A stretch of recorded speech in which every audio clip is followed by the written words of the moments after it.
Although soaring energy prices have set back the energy-intensive industrial sectors in Europe, the strategic shift towards the reduction of dependence on fossil fuels and transition to more sustainable energy sources remains.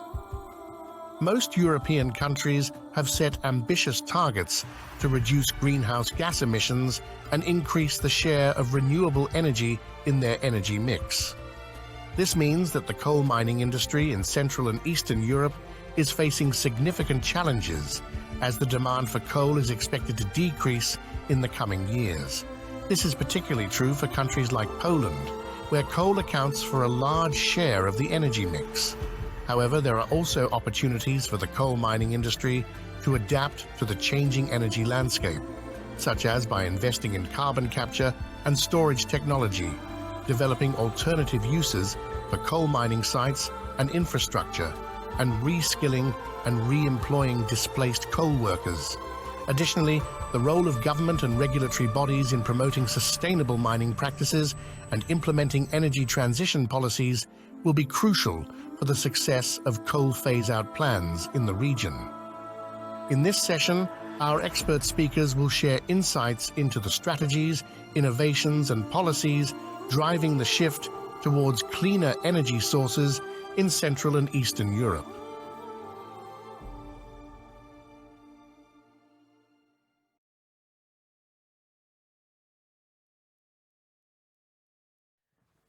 Thank you very much, Arthur.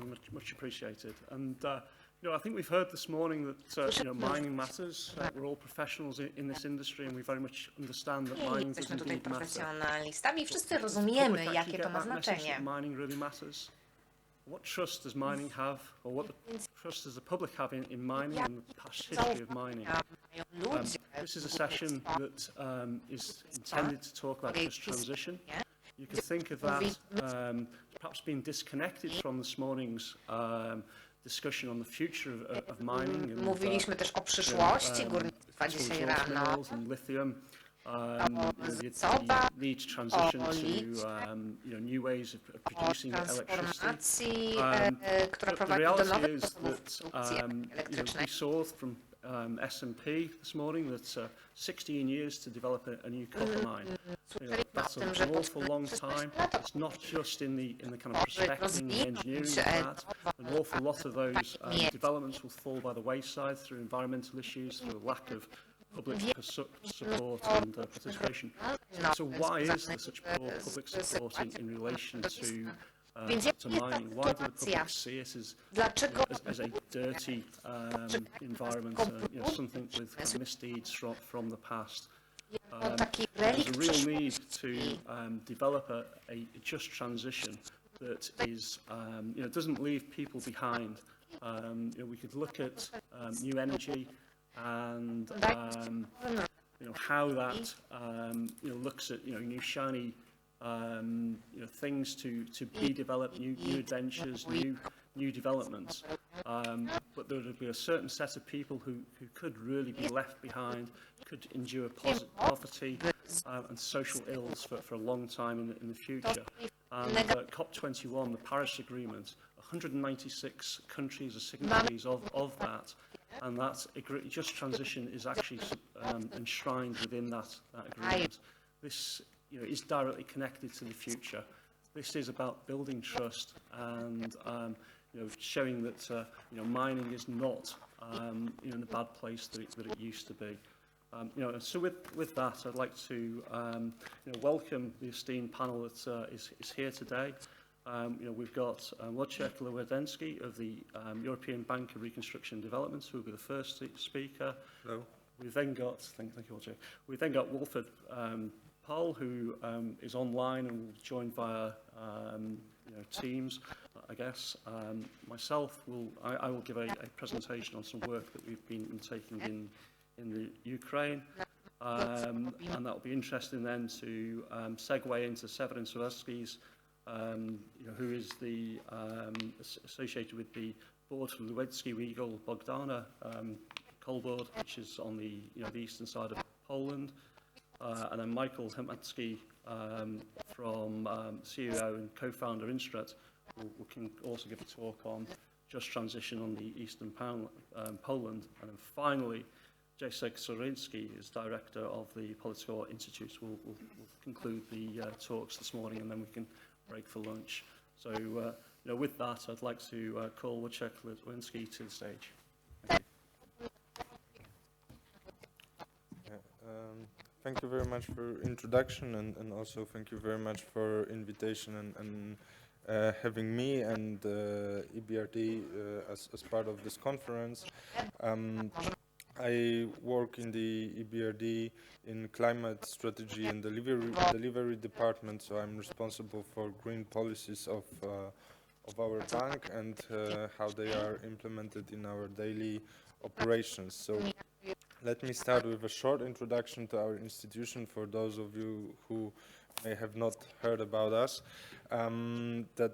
We are present in our countries of operation since 1992 in most cases, but we were established in 1991. We are international finance institution, and we were created precisely to facilitate transition. So the element of transformation and helping countries that were formerly either part of Soviet Union or under communist regime to transform into democracies with open capitalist based economies is our DNA. We are very strongly committed to supporting transition, and we have done so in 37 countries. There will be also upcoming expansion to sub-Saharan Africa, which is obviously in the context of our conference also quite interesting angle. But what I want to talk today mostly concerns our experiences in the region and how we understand our mandate, as I said, related to transition nowadays, how it transformed over the years, and what can we offer to the clients that would like to be a part of our transition efforts. So as one element that is also important to stress is that our institution has very strong private sector mandate, which means we are primarily talking and supporting operations of private clients, and at the same time this information on the slide about our operations in Russia and Belarus that were excluded from financing is still obviously being up to date. Now, how we developed our operations in Poland and in our other countries of operation is a history of increased engagement. This year we already achieved better financial results than the last year, and it shows our strong commitment for supporting and facilitating transition of economies of countries that we are active in. You can see the number 80% of GET at the lowest panel of the slide. It is part of our policy to measure how our investments attribute to green economic transition of countries and economies that we operate in, and it means that we offer wide variety of available financing mechanisms and products. We usually work with larger clients and have quite a big ticket, as you can see on the slide, but at the same time we do not shy away from working with the clients that we see have great potential but are maybe not there yet in terms of full bankability. However, what is most important for us is the credibility of our clients. So it's something that we really put the big emphasis on, and as part of offering and process of getting financing, as I mentioned, we try to measure how big percentage of our financing can be attributed to green activities. For this purpose, we developed a methodology that is aimed for attributing this share of financing for significant contribution to climate objectives. But beginning of this year, we also made a commitment and started to implement it in our daily operations, that all our projects have to be consistent with the objectives of Paris Agreement, also in consistency of with other multinational development banks. So here, this pledge is fully transmitted into daily operations. It means that, for example, in mining sector, we are not longer able to support any sort of coal extraction, especially thermal coal, because for coking coal it might be a different angle. But it also means that the activities that are related to mining of metals that are essential for climate change, climate transition, climate mitigation are within the scope of activities that we want and will do. And at the same time, this quantification of the objectives and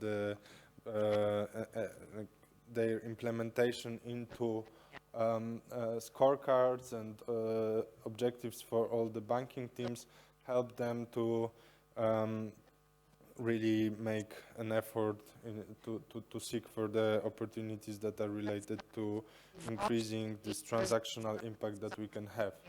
And in the context of just transition that we will talk together with our panelists, it translated into a dedicated initiative in 2019 that focused on 3 pillars. First pillar is related to decarbonization and to support of activities that mitigate climate impacts of our clients that currently rely on fossil fuels. Second dimension is related to human capital development, so support for workers, their reskilling, and the possibility to find new opportunities in job market. And third element that I think is especially important in regions related to just transition, which is economic diversification. So helping the regions to establish new businesses and also to allocate new investments that could provide alternative to the current dependence on either extracting or using of fossil fuels. What we bring is our perspective and experience of working in different regions with different clients and different types of clients. I said that we primarily focus on private sector actors, but we also do work with municipalities and with public governments, and at the same time we can offer technical assistance as well as financing for the investments.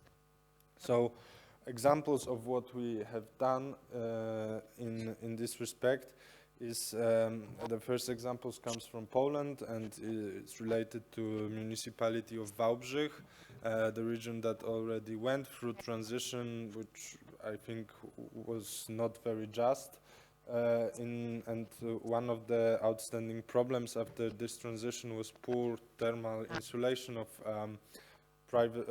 buildings, and given the fact that many of the buildings were in the municipal management, we offered to the city an investment related to improvements of thermal insulation and reduced use of coal for heating, and at the same time we also worked with the city to develop full green city action plan that would help them plan and provide a strategy for transformation towards climate neutrality of the city. W kierunku neutralności klimatycznej Here you have miasta. example of cooperation Tutaj with mamy właśnie przykład. municipality.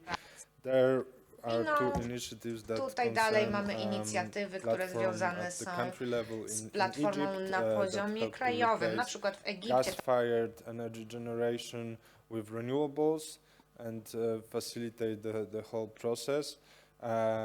And Western Balkans and Ukraine, that are also very specific example of our work, and I will comment more on Northern Macedonia in a few slides. But here we are involved also in cooperation with other stakeholders such as World Bank and European Commission, also to increase our impact. And now, two transactions with private sector clients. They concern mainly capital markets investments, and in the previous panel we heard about transition bonds. This was exactly the way that we approached the two of energy or utility companies. Tauron in Poland, which committed to decrease emissions and also use the financing that was provided through transition bond, or then relabeled to sustainability linked bond, to reskill a group of affected workers. And I think this is the approach that really shows that even if the current portfolio of your company is based on fossil fuels and the activities are related to extraction of fossil fuels, there's still a way to, if showing the true commitment to transition, to find a solution to get the additional sources of financing. And PPC was a similar story, but with lignite mine and power plant operator in Greece, which we also help to transform its activities to make a coal phase out and rely on renewables. In North Macedonia, last but not least, was the example of this two-dimensional approach that on the one hand focused on policy, close dialogue with government, and countrywide initiative of preparing first a robust transition plan, and then providing a good basis for planning investments that we could become part of. One of these investments and part of this investment program was transaction with ESM, so a company that was also present in energy market in Northern Macedonia, that was able to install photovoltaic panels on former brownfields. So with this, one element that I also wanted to mention, but very briefly, is that we are also implementing partner of InvestEU, which means that we have access to additional resources of EU guarantees that could be spent in projects focused on just transition, especially for this purpose, to lower the risk of the transaction and to provide maybe better financing conditions for our clients. So in this area we can also do some more work related to implementation of InvestEU. And as a conclusion, I wanted to reiterate that there are many avenues for us as BRD to be involved in cooperation with you as our potential clients, no matter whether you represent private or public sector. But what really is important for us is this genuine will to undergo transition, because if we see this will, we are open to finding solutions to help this journey and facilitate the transformation from brown to green.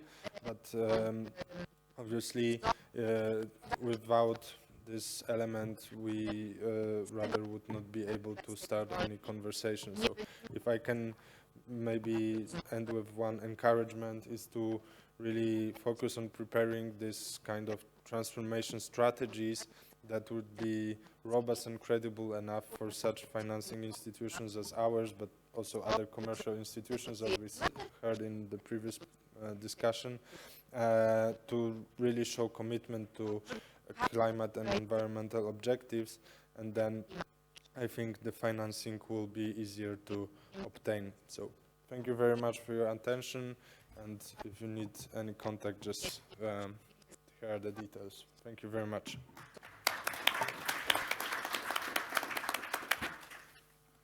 Thank you, Wojciech. That was most informative. Arthur, I'm hoping Wolfhart is online and ready to join. To deliver this presentation for taking the burden of putting all the slides together. So I'm basically just the vehicle to deliver here. Although I've been involved with the World Bank's extractives unit quite intensely in the just transition or coal transition work. So maybe a bit of general context. How did we, the World Bank, end up helping, supporting just transition, and what is our specific angle, and why are we here at the MINEX? Very much mining oriented get together. So the World Bank had mixed experiences with supporting some sort of coal transition in the late 90s and early 2000s. It wasn't really transition back then, it was more consolidation and helping governments to close unprofitable coal mines. So basically a sector consolidation. Of course, we had our environmental and social standards back then. And of course, we tried as best as we could through our leverage of financing to influence things in the right way. Still, we saw that basically safeguarding environmental and social impacts is simply not enough. Some of the mining communities, mining regions where we supported closure or consolidation projects were left with large numbers of jobless, of socially destitute, of communities that basically were bled dry of any revenues, and were left with liabilities, environmental liabilities, social liabilities. Now, so basically the big lesson learned from this engagement about 25 years ago was that there has to be a better way to do things. And about 5 years ago, when it became clear that there would be another push for coal mine closure, and this time not economically motivated, but motivated by climate change, we got some colleagues who had experience from this past engagement together to write a comprehensive review, and based on that, a report, a paper how to do things better. The centerpiece of this idea how to do things better is really our coal transition framework, which is based on 3 pillars that should be pursued through 3 distinct phases. Overarching is, of course, a dialogue and engagement that cuts across all pillars to really shape a national vision for coal transition, for coal phase down. Part of that is work we have been doing, for instance, on the cost-benefit analysis of transition, demonstrating that transition actually has a net positive cost effect on national wealth.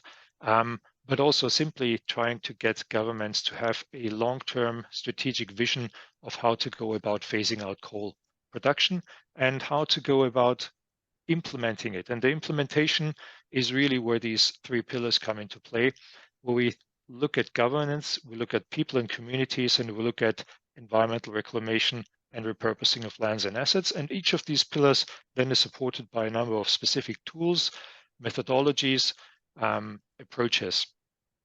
For instance, for the pillar 2, we have developed a labor assessment tool that looks at skills, at preferences, and has a matching tool for coal miners to find jobs in non-coal sectors. but jobs that more or less match their experience and their skills that they acquired in the mining sector.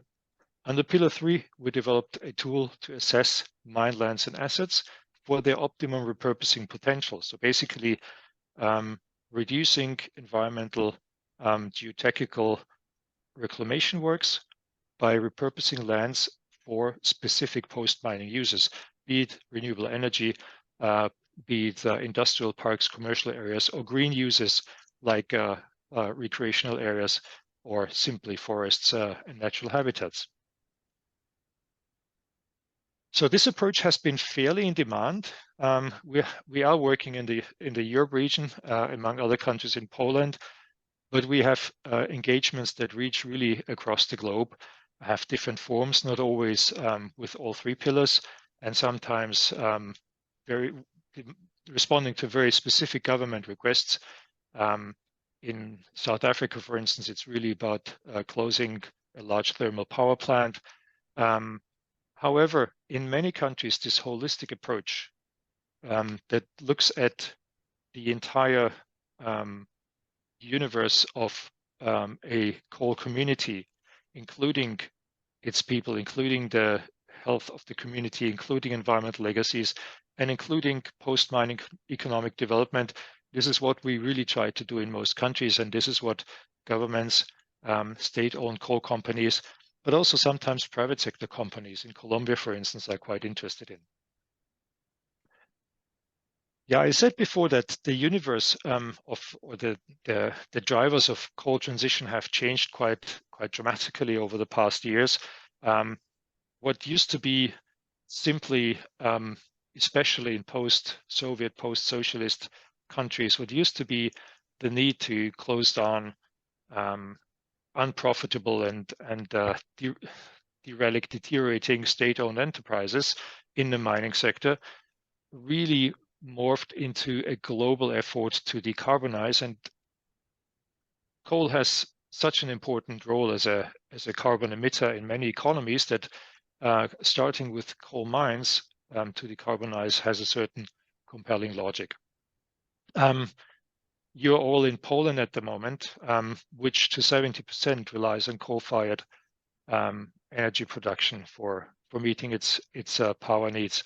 And there's quite a number of countries that have similar numbers and are equally dependent on coal. So starting with the mine is really a logical entry point when trying to meet various EU goals, Fit for 55, but without leaving regions, communities behind and destitute. So I totally realized that the World Bank is not the only player in this field, and Arthur's presentation before I think was excellent in pointing out how much can be done in terms of helping coal communities, coal regions to transition, especially in their energy needs. So replacing energy produced by coal is a very, very important part of the equation. However, another important part of the equation is to replace the jobs. And I think this is where the need for a more holistic concept, as we try to promote with our coal transition matrix, comes in. We also realized that when one looks a little closer at the legal and regulatory framework, that in theory should be very enabling, given that the overall strategy of the EU is to decarbonize as fast and as efficiently as possible. But there is still a lot of national legislation that stands in the way. And there are EU legislation that make it difficult. One example, many countries still list coal as a strategic reserve, and repurposing lands on top of existing coal reserves can be quite difficult. So there are spatial planning restrictions, there are spatial planning laws that are often contradictory and in conflict with a region's or a community's plan to diversify and to change the economy. The polluter pays principle in the EU makes it quite difficult to find public funding for repurposing derelict underused, degraded mining lands, because the EU's point of view, and very reasonable coming from brownfields remediation, is that, of course, the polluter should be the first one to pay. So again, as the World Bank, we are not necessarily bound to the polluter pays principle. However, domestic European banks and national funding instruments may face a lot more difficulties. Okay, I don't want to dwell too much on this slide. I wanted to show a couple of engagements that show a little bit how we go about coal transition in the World Bank. Now, the first engagement where we tried to test, where we tested our transition approach was in Greece, in Western Macedonia, in the Kozani coal basin, where we really assisted the region, the national government, and PPC, the national public power company, to develop a roadmap that includes all three pillars. Basically, strengthening the government systems, where we helped to develop strategies for economic transformation. We helped thinking of bringing in the private sector and pairing it up with public funding. We helped to develop a stakeholder engagement strategy, which is really one of the most important things when it comes to transition, getting buy-in from the population, communicating properly, and avoiding exactly what is in the overarching aspiration of just transition, to leave no one behind. We worked with people in communities, so again, looking at the workforce, starting to develop the labor assessment and the skills matching tools that we later on applied, for instance, in the context of Poland. And in Greece, we actually developed the land repurposing methodology, where we looked at these 125, 130 square kilometers of land that PPC has, and try to find ways to use it productively, to use it in a way to generate jobs, to allow the large-scale deployment of renewable energy, and to really keep these lands both productively engaged in the energy sector, but also help to diversify their use to generate jobs. The original plan for these lands was really driven by the environmental license that basically said, after mining, thou shalt close these lands and make them green. So it was basically forest, agriculture, and residual ponds that were going to be the mining landscape, which of course green uses, ecological restoration is important, but I think the key change in thinking was that these lands are not waste that needs to be somehow fixed and then left alone, but these lands are assets that can productively be repurposed and have a post-mining productive economic life. Yeah, then the World Bank, I think, has an exceptional amount of knowledge to share. We are one of the few development banks that actually has an extractives unit, a mining unit. So going back, and I said before, we learned from our mistakes, but we are also learning from our successes, our productive engagements, and bringing this knowledge to our clients, to coal countries, coal regions, is a very important part of our work. We therefore joined the initiative for coal regions in transition in the Western Balkans and Ukraine, and have been very actively contributing to conferences. We have organized study tours. We have been one of the main contributors to a coal learning academy, which is hosted by GOXI, where a number of partners, especially the College of Europe, were also heavily contributing. I would encourage anyone to look for this, and if you want to learn about coal transition, this is really an extremely helpful, quite nicely organized knowledge base with online learning modules that basically take you through various aspects of coal transition, not only those that I presented in this 3x3 matrix, but also on very specific deep dives, for instance, into public-private partnerships, into environmental remediation, into social aspects, into labor aspects. Okay. We also organized a number of study tours. So especially Poland and Germany are countries that have fairly successfully transitioned some of the coal regions in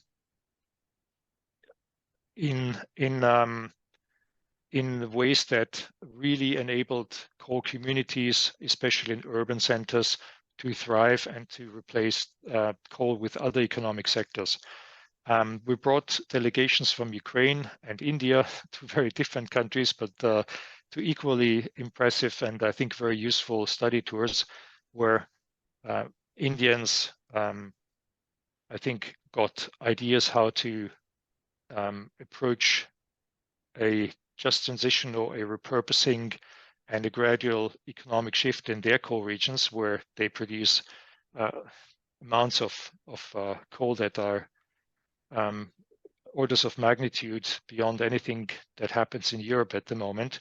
And I think for Ukraine, these study tours were especially important to start thinking about building back better after the conflict, better and greener, and with a lot less coal dependency. Of course, also driven by their aspirations to join the European Union at one point. And this is, I think, Ukrainians especially see this as an opportunity to leapfrog in the transition process, in the decarbonization process. I think our most concrete engagement in terms of concrete investments is in Bosnia and Herzegovina at the moment, where we are engaged in helping to repurpose several coal mines. One is a semi-private consortium, Banovici. Another one is owned by EPBAH, where we started with comprehensive land repurposing assessments as entry points to basically generate a new spatial organization of these mines to allow crowding in renewable energy, but also diversified economic activities. And again, under a technical methodology that optimizes the repurposing options that really fits the characteristics and properties of the land with the optimum repurposing scenario to basically minimize opportunity cost, but also not sink unnecessarily much cost into conditioning and preparing the lands.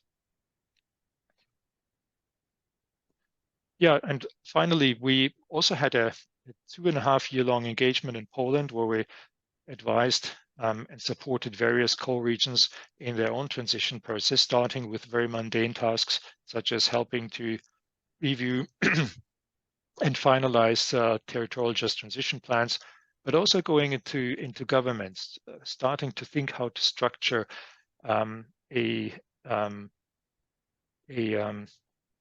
managing this multidisciplinary and multi-institutional process that is required to manage the various work streams on the transition. The Silesian government was especially interested in this type of work.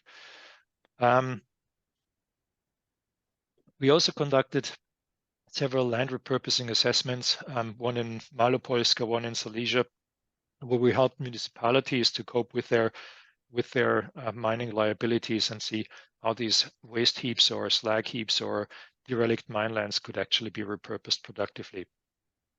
We did large-scale labor assessments also in Silesia, where we looked at where we conducted surveys of several thousand coal workers and looked at their skills and with an algorithm determined how they could actually transfer to non-coal mining sectors without either losing too much money, without having to commute too far, and also tried to find out a little bit how the expectations are, how mobile the coal workforce actually is, how pliable they are when it comes to looking at other jobs. Overall, a very multifaceted and an interesting engagement. And again, in Poland, we were in a dialogue with the hitherto government, and we will probably continue that with the new government and hope that we will also be able to have some interesting investment projects. And with that, I would like to close, and I look forward to the discussion. Thank you. Thank you very much, Wolf. Much appreciated.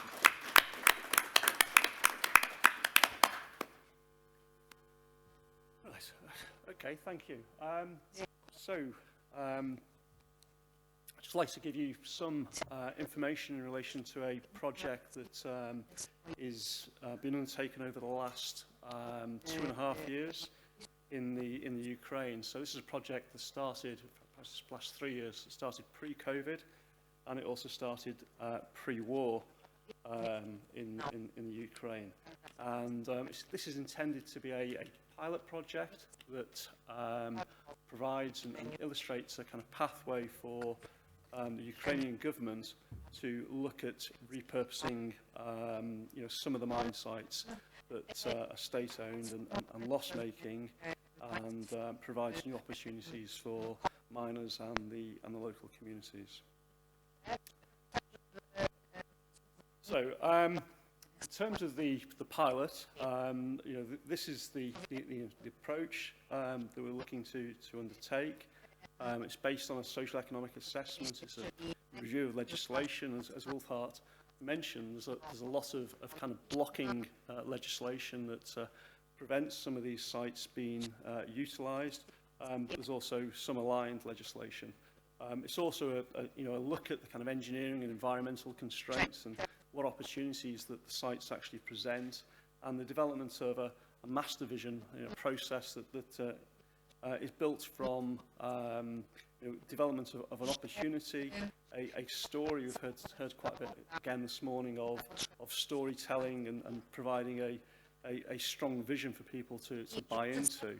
And finally, the kind of last point, engaging with stakeholders. So that story is only part of the message. You can't go to somebody with a story and have that developed. You've got to have them buy into your story, and people take that story on for themselves. So the pilot study is intended to demonstrate a replicable approach that takes a framework across to other Ukrainian sites.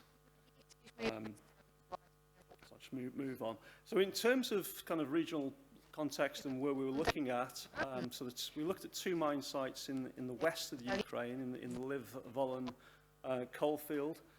So about 15-20 kilometres west of the border, and you can see, from this plan that there's around 1 million people that actually live in fairly close proximity to the 2 mine sites. The mine sites that were included in the pilot are in the town of Novovolinsk, and the mine sites are called Byzantska and mine number 9. And we'll only talk about one of the sites today. So in terms of what the sites kind of look like, you can see here from this picture, a fairly standard European deep mine, small collieries, but between them employing around about 1,000 people. Here are some images of the mine site. Soviet era, fairly decrepit infrastructure, in need of some considerable investment to fairly lacking in and fairly rudimentary in terms of processing. So a lot of kind of hazardous environment, and when you look at kind of Ukrainian mining, it's a very high-risk environment. So in terms of, you won't be able to read all the kind of details on this slide, but we talked about kind of policy drivers and what are the kind of areas to that align with repurposing and regeneration. And through the various elements of Ukrainian legislation, we pulled out these 3 pillars, these 3 core components. Those being fairness in transition, responsible closure, and equity and growth for the mining regions. That fairness in transition is really around, the mining regions cannot be left alone. That the closure, responsible closure, that closure needs to be done in an environmentally comprehensive way. That pollution that exists from these sites needs to be cleaned up. the tips, etc., need to be made safe. You know, there can't be a lasting legacy of problems associated with the sites. And then equity and growth for the mining regions. You know, this is about regional development. This is about building back better. This is pre-war. But the war and the reconstruction needs for the Ukraine also play into this pillar. So in terms of kind of looking at and building kind of different economic scenarios, we developed a number of pieces, and this is just this wheel on the right-hand side of this slide really is looking at innovation, R&D, and training parks. And you know, there's a number of different elements to that which are part of the consultation process with the local Ukrainian stakeholders. So, you know, is that innovation going to be based around digital? Is it based on you know, the proximity to the border? Is it based on you know, some of the ongoing operations that other industries that are based in the town of Novovolinsk and the local environment? So part of the stakeholder engagement, you know, so this is the mine site as it currently is, a kind of 3D, you know, oblique aerial photograph of it. But taking a vision to the communities and saying, actually, what can this site be? And you know, we're working with our partners, Arup, as part of a kind of UK consortium, looking at the development process of this mine, but taking a concrete vision to the community and saying, actually, this is how this site can be utilised in the future and developed. And that plan also provides a context picture that, so I'll just skip over that slide, but the plan provides a kind of context picture that allows us to frame the different kind of wheels. So we can talk to the stakeholders and stakeholder groupings around, you know, innovation, agricultural development and tourism, health, leisure and recreation uses and master plans for the site. So that those pictures, the images, land use plans beneath each of those wheels are actually subtly different and actually have different employment densities. So for mine number 9, through the stakeholder consultation process, you know, what the preferred process was, preferred master plan vision was to develop a kind of innovation hub, and ultimately that supports potentially up to 1,300 new jobs at this facility post mining. So in terms of kind of moving that forward, you know, the 7 focus areas now have been set for the Ukrainian government and the local municipality that Novovolinsk kind of sits in. And you know, the first priority there is the creation of a partnership body for regeneration. You know, really getting central government, local government, and the mining company to work together. I mentioned 2 sites before that we initially worked on, but to actually focus on a single site in the interim to actually provide impact and gain momentum. A third area of focus is skills for the future. So the miners themselves are actually quite an aged population, and you know, retirement packages, etc., will you know, provide them with you know, a future. But the loss of jobs is more likely to impact future generations. So children who are in schools, local communities, etc., they need skills that are future-proofed and ready for new industries that will come in and take over from mining. And then the 4th, 5th, 6th, and 7th points. Of course, we need to ensure that any of the actions are sustainable and the development becomes self-sustaining. We need to make sure that stakeholders buy into this and there's a continued dialogue with stakeholders. Very pleased to hear about World Bank and EBRD. And you know, the 2 talks that we've had prior to this one, but funding is really required to you know, build on the pilot project and develop a concrete example of a just transition process in the Ukraine. And then, of course, what we need to also do is deliver against a roadmap, and that roadmap must reduce environmental risk and develop societal value. So in terms of kind of priority actions over the next sort of 12 to 18 months, the kind of Ukrainian government kind of see these four things as the cornerstones of building the initial just transition. So that is development of that partnership body. It is access to funding. It is developing business plans and the corporate charter, and understanding that there is a central focus for just transition and regeneration of the kind of mine site and a future life for the community in Novolinsk. But equally, planning the mine closure, liquidation planning, making sure the site's safe and doing the environmental cleanup is a key aspect. The site then needs to be taken forward and developed further to a regeneration platform, and there's a different type of studies that need to be undertaken for that. And equally, there's a program of skills for the future that enables different training packages to be developed that play into the schools and local communities that provide them with a focal point for the future. And just to kind of end really on the slide, this slideshow, is that this is a very ambitious CGI image of what the site could look like, and this is about messaging and showing people that there is a life after mining and a positive future.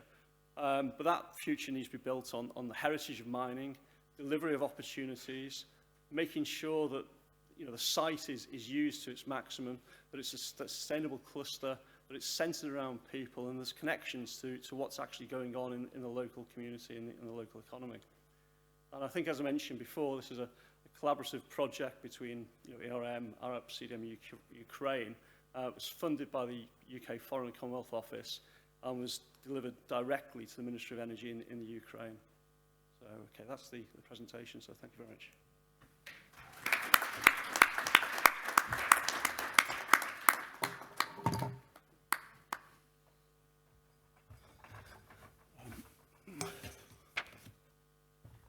So I'd like to then call Severin Swatsky to the stage, please. Thank you very much.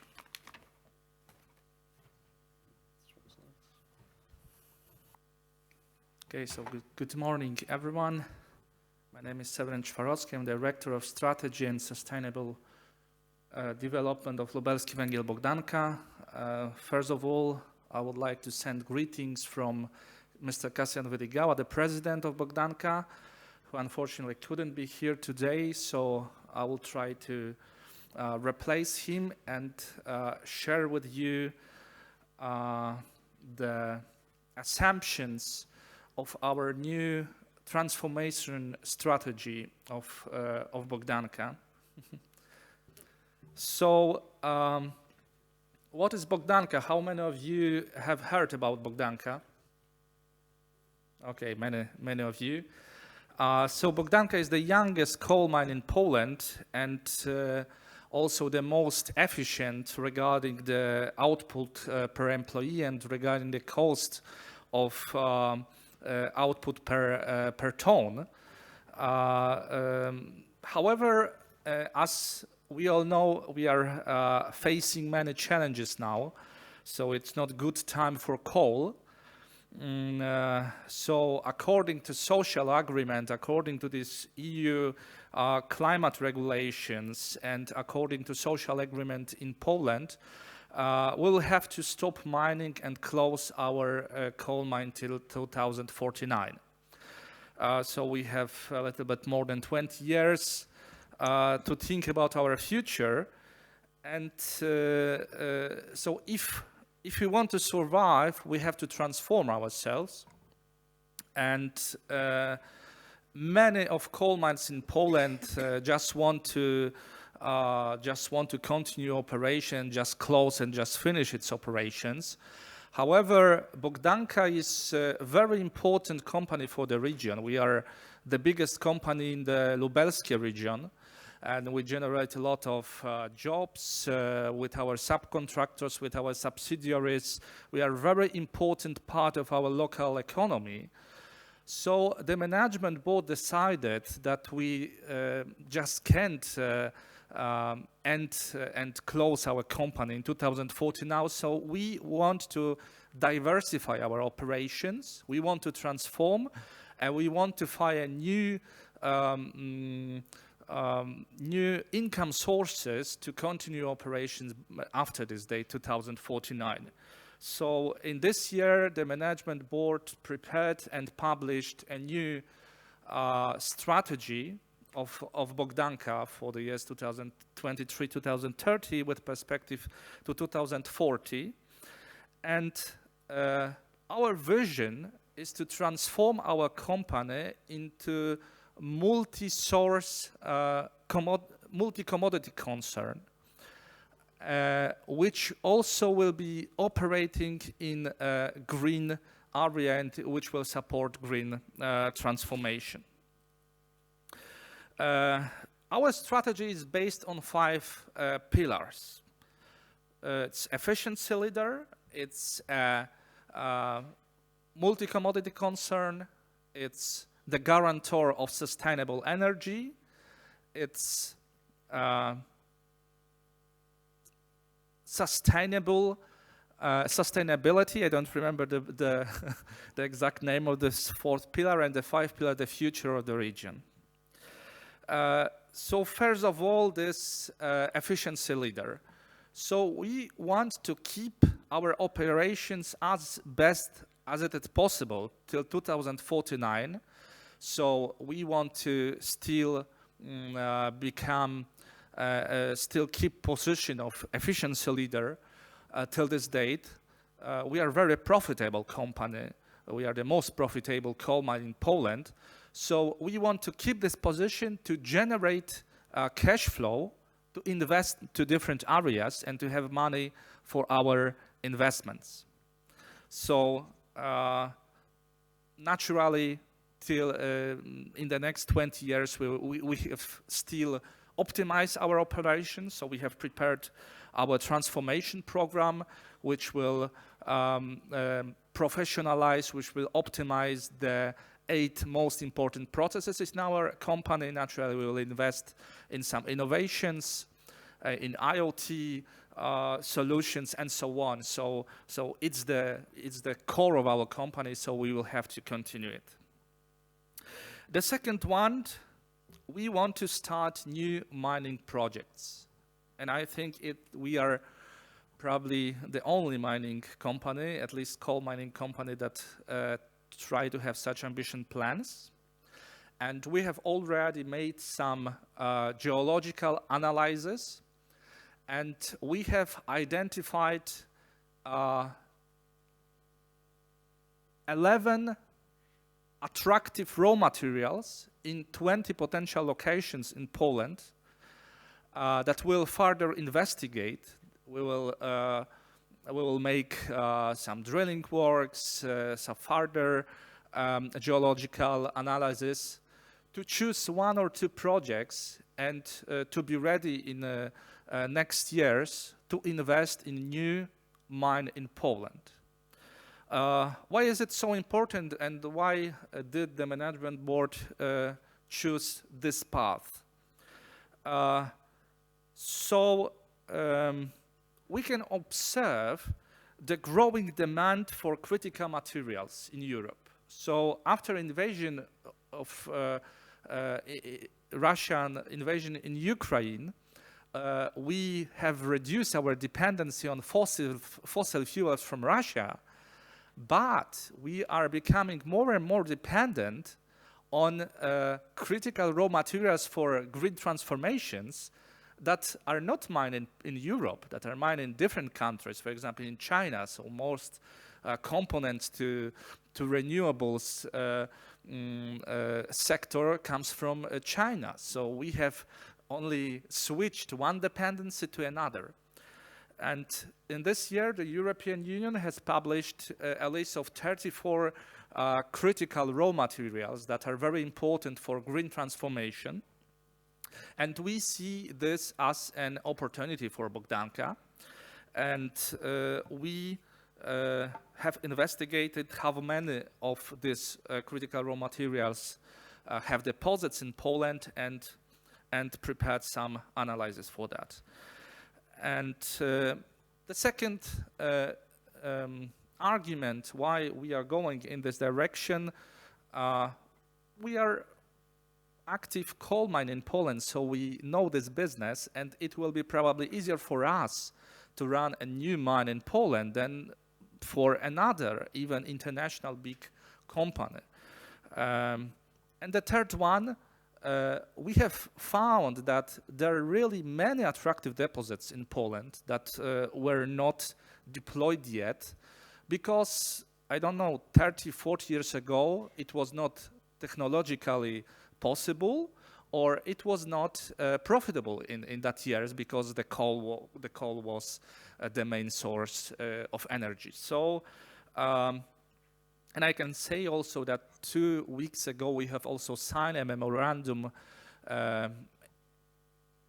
of understanding or intent letter with KGHM, with KGHM, so the biggest mining company in Poland that want and that would like to cooperate with us in exploring different raw materials and maybe launching new mining project in Poland. So it is the second pillar and very important part of our transformation.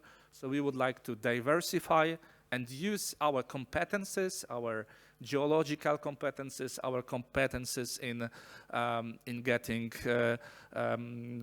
mining permits and so on to develop and prepare new mining projects in Poland. Naturally, it will take years. On the slides, there were a roadmap which shows what do we want to make in the next months and years. And we think that till 2028, we will be able, after exploratory drillings, to prepare all the documentation and to start building a new mining project in Poland. The third area of our engagement is also, there will be also investments in all these renewables. We want to be active in the entire value chain. So we want firstly to invest in big scale renewables installations. We have just made the first steps into that. We want to develop more than 500 megawatts, which will be a mix of solar farm, of wind farm, of storage capacities to generate the green energy for our purposes, but also for the region. So we want in 2030 deliver about 10% of electricity to Lubelski region. We also want to produce green hydrogen on these installations, which will be delivered to Puławy, Azoty Puławy, which have a big demand for it. So the big installations is one part. We also want to launch new business lines. It will be in the area of producing renewable components and recycling, which will be also very growing market nowadays, and there are still low companies in Poland that operate in this sector. So we want to develop competencies, to get know-how, and naturally cooperating with the biggest technological partners in Europe, and to open this to business lines. And naturally, the fourth and fifth pillar of our strategy, we want to do this everything with according to this ESG regulations. So these ESG aspects are very important in our strategy. We have prepared many initiatives regarding circular economy, regarding increasing energy efficiency in our company, regarding redevelopment of areas that were demolished by our coal mine activity. And naturally, we have also prepared many initiatives regarding people, regarding the safety, regarding social responsibility. So we are the biggest company in the region, so we also want to be the leader of social responsibility in the region. So we have prepared many initiatives in this area.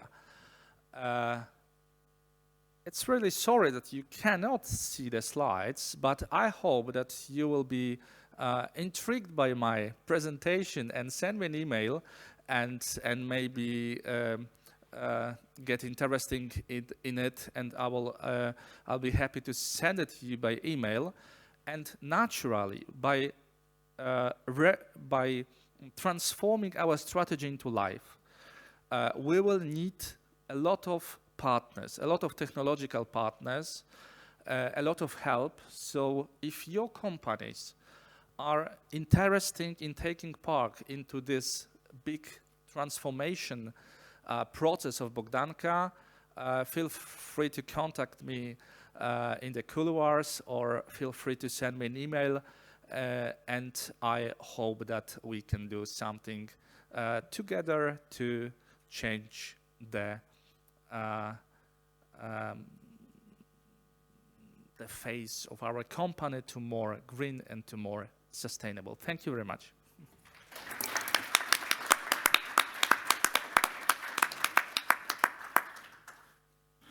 Severin, thank you very much for that. I think you're going to get an awful lot of interest in getting hold of that slide deck. But it was beautifully presented, and you know, a lot of descriptive detail in you know, the talk that you've just given. So thank you very much for that. It's much appreciated. I'd like to now call Michael Hermansky, CEO and co-founder of Instrat, to the stage. Thank you very much. Thank you very much. My name is Michael. I'm the CEO and co-founder of Instrat, a Warsaw-based think tank. I'm an economist from background, but obviously as an energy expert group, we have a lot of technical and technological engineering expertise on board. But today I would like to speak mostly about the social and policy challenges that are faced by the coal regions, and would like to shed a little bit of light on our partnership with Eastern Greater Poland, a coal region in the Wielkopolskie voivodeship, and tell you about our contribution to the managing the just transition and partnering with regional communities, with the coal mining and power, with the coal mining company and power utility ZEPAK, but also trade unions. Because I think in the light of today's panel about just transition, I think it's quite important to also embed more of the social aspects. I switch the slides here, right? That's great. Instrat in a nutshell, we're an expert group of more than 20 researchers, policy experts, data analysts, and energy modelers. And our mission is about supercharging policies and public opinion with open data and research for a fair, green, and digital economy. And the open data component and research is crucial in our adventure, because we very much believe in transparency and accountability of methodologies, because many of the transition strategies away from coal are based on outdated assumptions with no feedback loopholes to the general global climate commitments. And this has been over the last years a big problem and a serious challenge for the government to constantly update the transition strategies of the mining strategies towards a coal phase out or coal phase down. We as an expert group are based foremostly in Poland, but we're scaling up towards Eastern Europe, foremostly Ukraine and Western Balkans, and we're also active in Brussels. We have a strong network with policymakers, investors, and campaigners to empower them for their work and change, and we actively engage also in the general communication, both on the Polish ground and on the international level. Very shortly about the region Eastern Greater Poland. Who has heard of ZEPAK or the Konin region? Hands up. Not many, so I have an audience to listen. So you might know that Poland is full of coal regions. Practically, we have 6 to 7 coal regions that have been invited to submit their applications with the territorial just transition plans to the EU Just Transition Fund, and many of them have all of them have submitted their applications to the JTF, but 2, inter alia Lublin, which is my home region, unfortunately got rejected. And one of the key aspects of the territorial just transition plans was the coal phase-out date. And the Eastern Greater Poland, as you can see on the map, is the only region with the fastest coal phase-out commitment. It has been advanced from the previously 2038 to later 2030, and now to even 24. So literally the last mining and coal combustion operations are ending next year.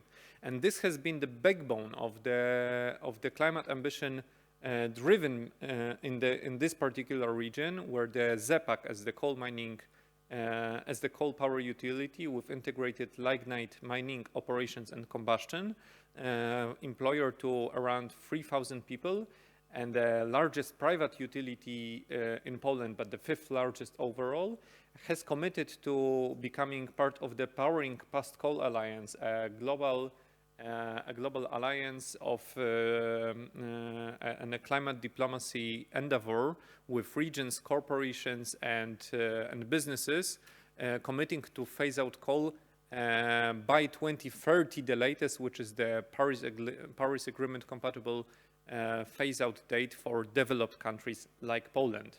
And based on this climate diplomacy, we have been helping over the last, I think, almost 4 years, and the region to establish the analytical framework, to establish plans that are needed to apply for not only Just Transition Fund and Just Transition Mechanism funding, but also for further commitments in implementing the plans. What I'm showing you now on the slide is only a broad summary of our public reports describing the dynamics of the transition and the needs for the region. Under number 4, you can see also the territorial just transition plan of Eastern Greater Poland that has been established with our co-authorship.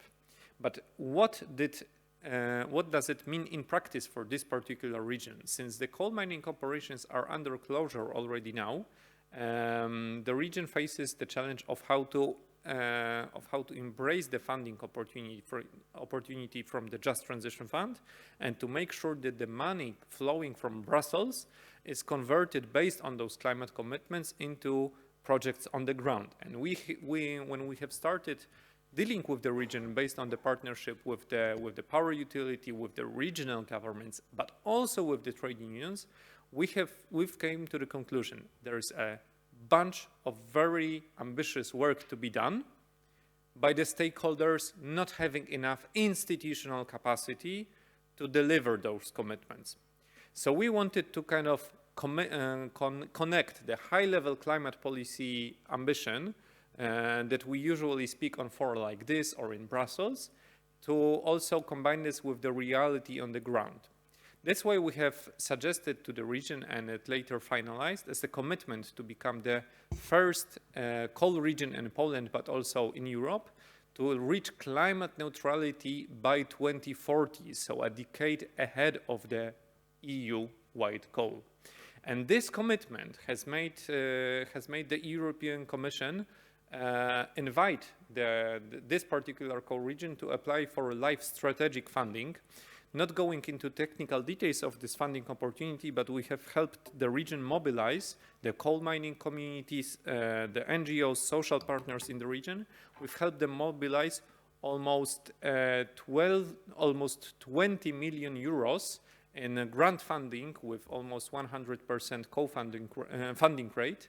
So a very generous commitment for the 6 years to first establish and strengthen institutional capacity of the actors that will be implementing various environmental, social, and economic diversification projects that will be funded from the Just Transition Fund, which usually does, and usual cohesion funds do not support so much of the technical assistance of the institutional capacity.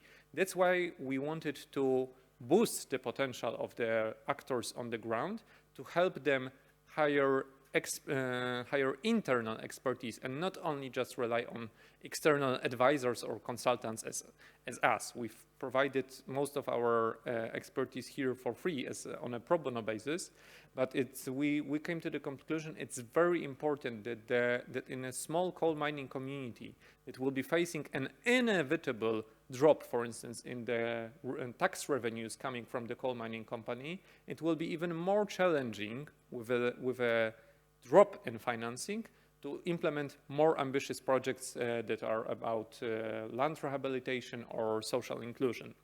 And thanks to the commitment also of the EU partners in Brussels, we've managed to kick off this project around 1 year ago.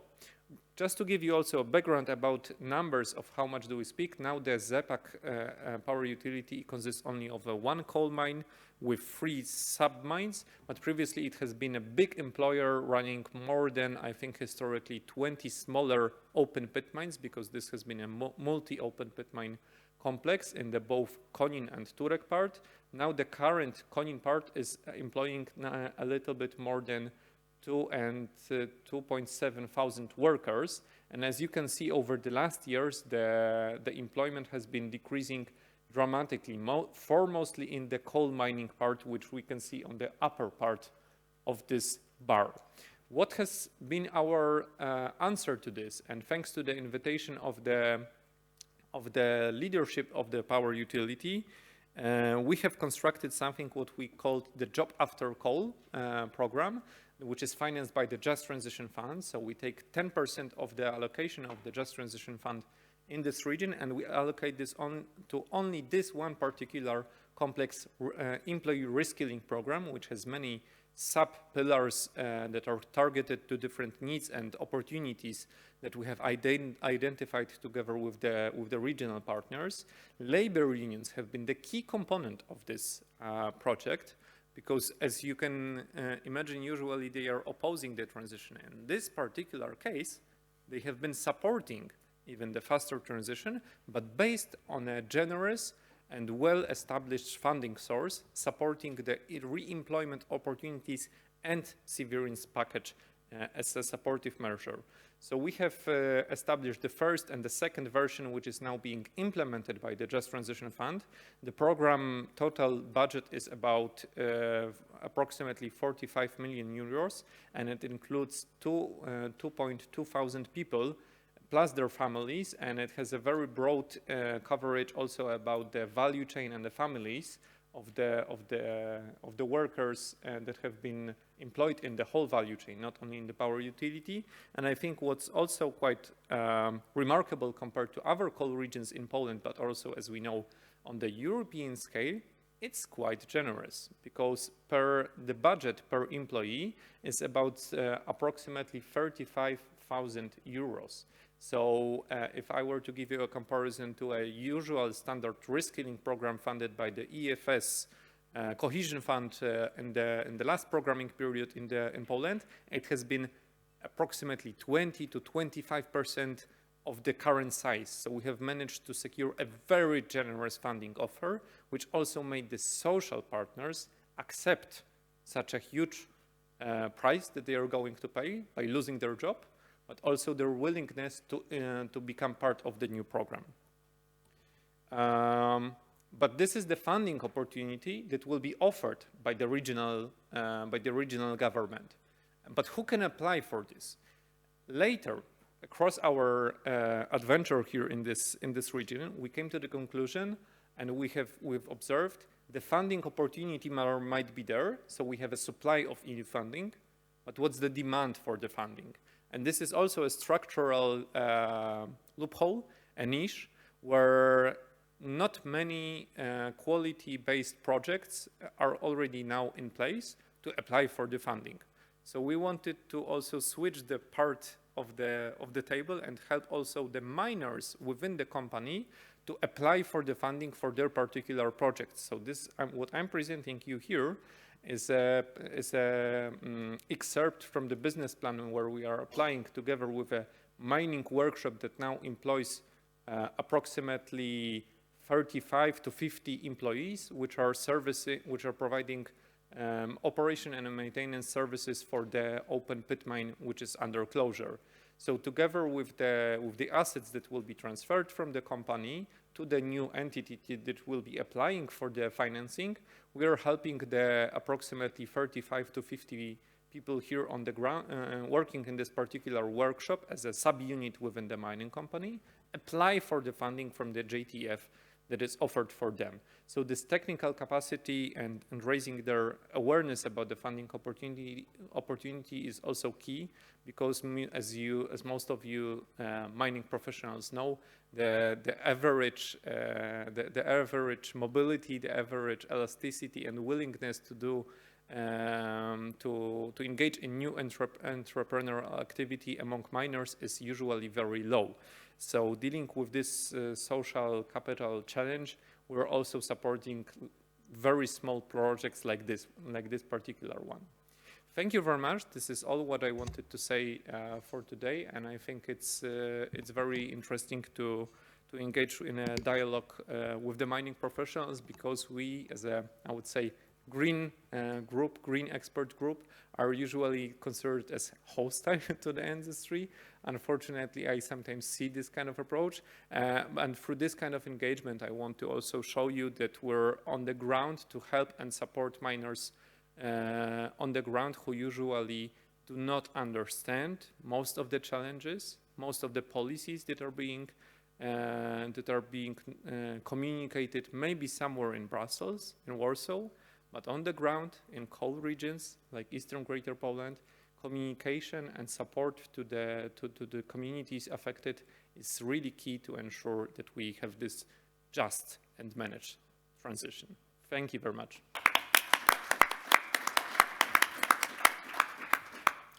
Thank you, Jacek.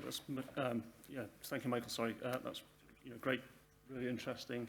We're really slightly late, so if we can just move on to Jacek Zarensky, Director of Polyglot Institute, who will kind of close the session. We're just eating into our lunch hours, but it's a really interesting topic, so I don't think anybody minds at all. So over to you.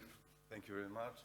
Thank you very much for invitation. My name is Jacek Szczepiński. I am a director of Polyglot Institute. It is an institute of open cast mining, the institute which is located here in Wrocław. So,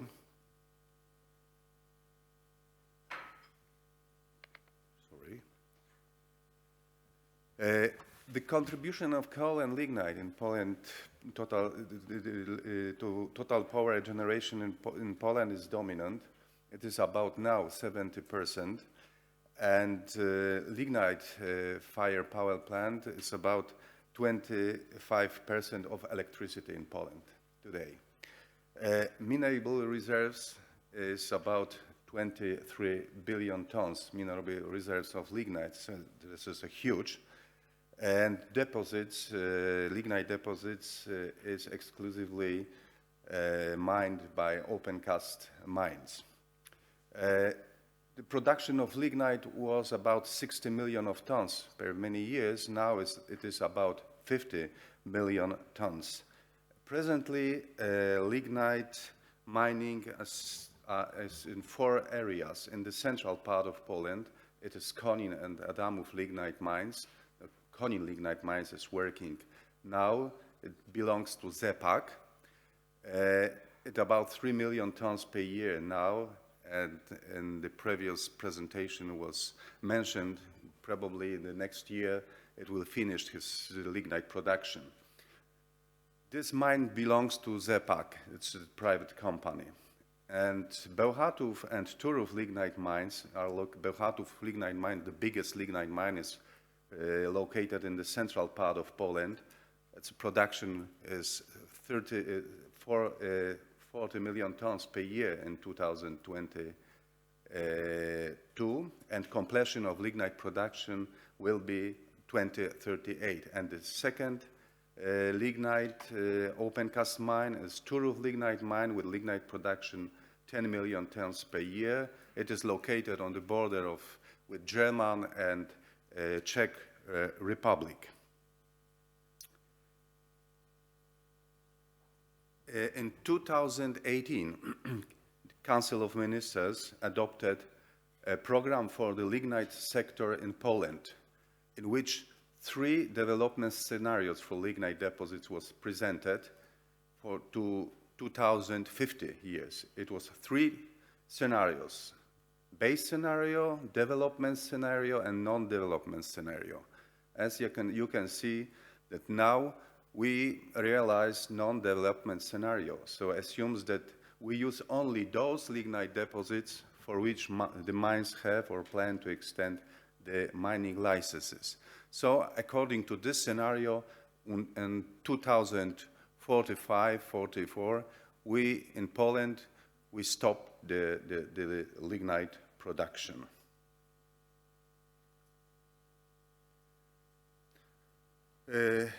The lignite industry, due to its specific nature, occupy huge areas, which is related from the one side, the open pit areas, and on the other side, huge external dump areas. So up to now, more than 37,000 of hectares was acquired, of which more than 13,000 hectares have been rehabilitated. But possession at the end of 2022 is still about 20,000 hectares to be rehabilitated in the future.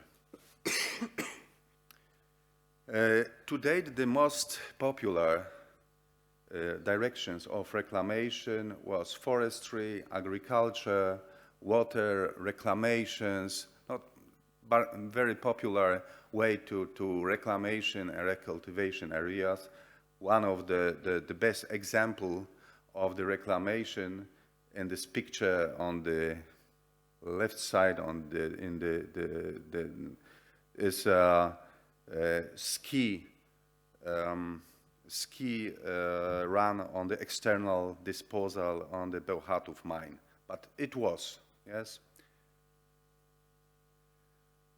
But now the biggest problem will be probably with the management of post-mining pits due to the facts that sorry, it's not this, here. Because there will be a huge pits which have to be flooded, and you can see the area and volume of this pits will have to be flooded. Some open pits was flooded in Adamów and Konin lignite mine, but for Bełchatów and Turów lignite mine, we have in the future this problem.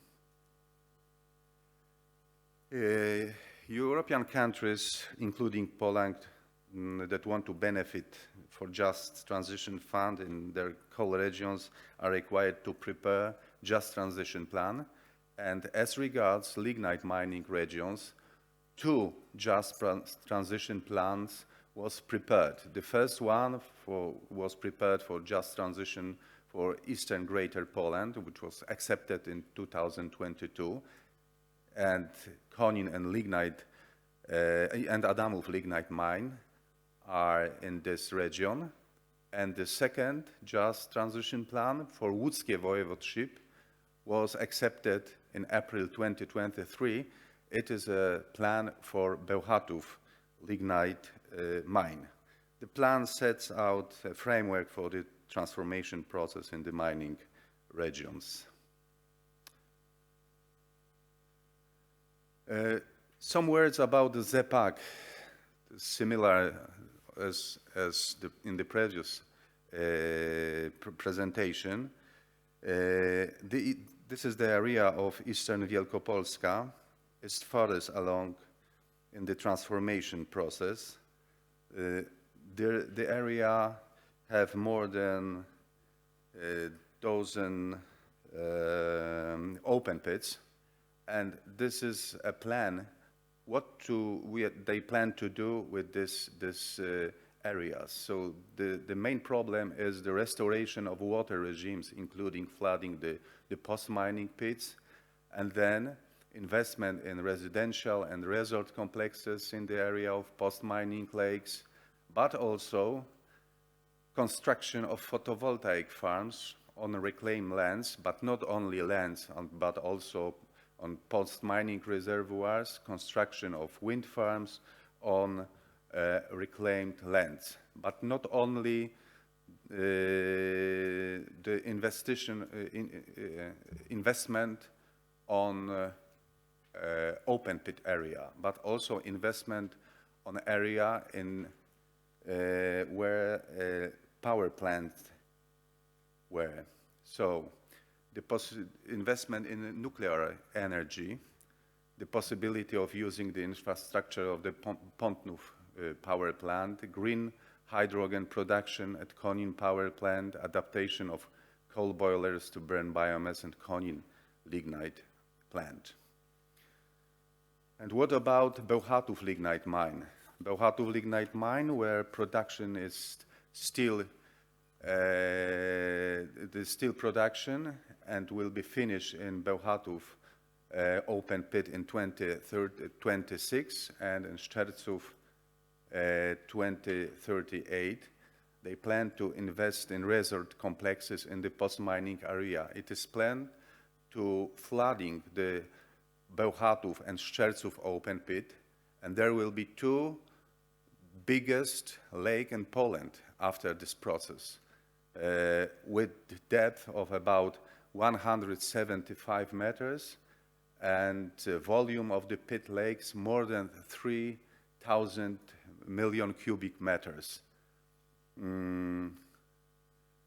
Also, construction of a gas-fired power plant is planned, pump storage power plant with possibility of use external dump area and pits at the same time, and investment in a nuclear power plants to use, and all this investment want to use infrastructure of the Bełchatów power plant.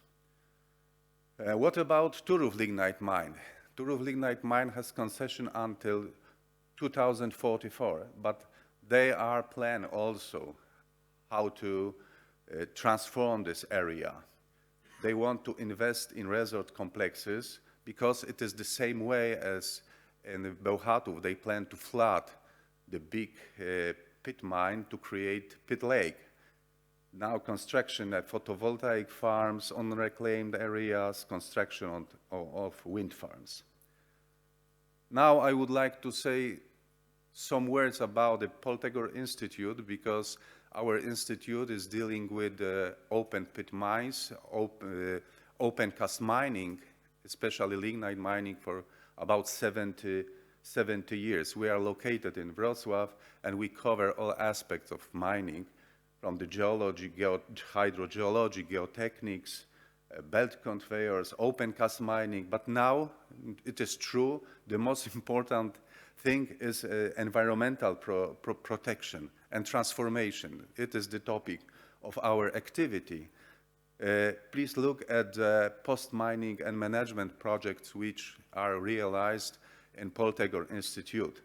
These are projects which are realized from the Research Fund for Coal and Steel, and you can see that all these projects are projects not related to lignite production.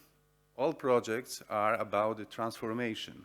So ecological rehabilitation, flooding of open cast pit mines, sustainable use of mining waste dump. So all these projects are related to transformation because they are funded by the European Commission. So thank you very much for your attention.